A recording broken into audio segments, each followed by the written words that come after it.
Bonjour à toutes et à tous et bienvenue sur la Renaissance des mathématiques. Aujourd'hui, nous allons explorer l'une des conjectures les plus fascinantes et énigmatiques de l'histoire des mathématiques, qui est la conjecture de Goldbach. Cette énigme est proposée par le mathématicien prussien Christian Goldbach en 1742, est un véritable défi pour les esprits mathématiques les plus brillants. Une conjecture est une proposition ou une supposition basée sur des preuves indirectes, des observations ou des motifs, mais qui n'a pas encore été prouvée de manière formelle ou démontrée comme vraie dans tous les cas.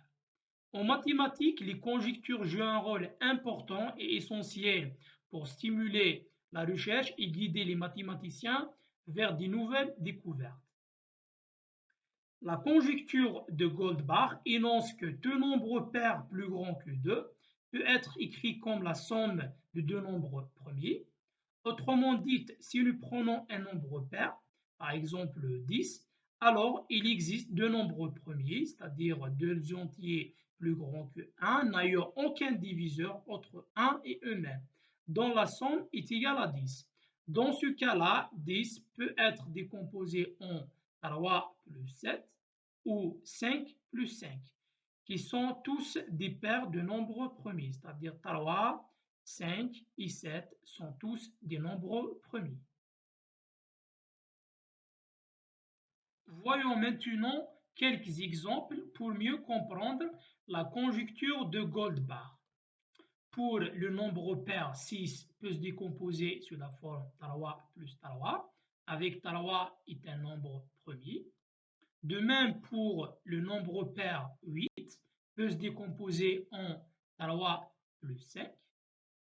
Et de même pour le nombre pair 10 peut se décomposer en deux manières différentes. La première c'est 3 plus 7. La seconde c'est 5 plus 5. Avec 3, 5, 7 sont 3 nombres premiers. De même aussi pour le nombre 12, le nombre pair 12 peut se décomposer sous la forme 5 plus 7, avec 5 et 7 sont dans nombre premier. De même pour le nombre pair 14 peut se décomposer en deux manières différentes. La première c'est 3 plus 11, la seconde c'est 7 plus 7. Cette conjecture a été vérifiée pour d'innombrables valeurs jusqu'à un nombre extrêmement plus grand, mais jusqu'à présent, aucune preuve générale n'a été prouvée. Maintenant, vous pourriez vous demander pourquoi la conjecture de Poincaré est si importante pour les mathématiciens. Cette conjecture a des implications profondes sur la distribution des nombres premiers qui sont au cœur de nombreuses questions de mathématiques fondamentales. La conjecture de Goldbach est intimement liée à la structure des nombres premiers et à la façon dont ils combinent pour former des nombres pairs.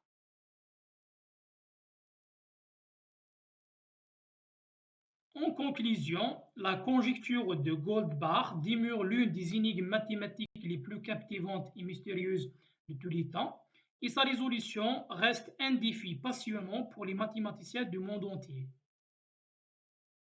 Merci de me voir rejoindre dans cette exploration de la conjecture de Goldbach. J'espère que vous avez trouvé cela aussi passionnant que moi. N'hésitez pas à partager vos réflexions et vos commentaires dans la section ci-dessus. Et n'oubliez pas de vous abonner à la Renaissance des mathématiques pour être informé des prochaines vidéos sur le sujet des mathématiques. À bientôt.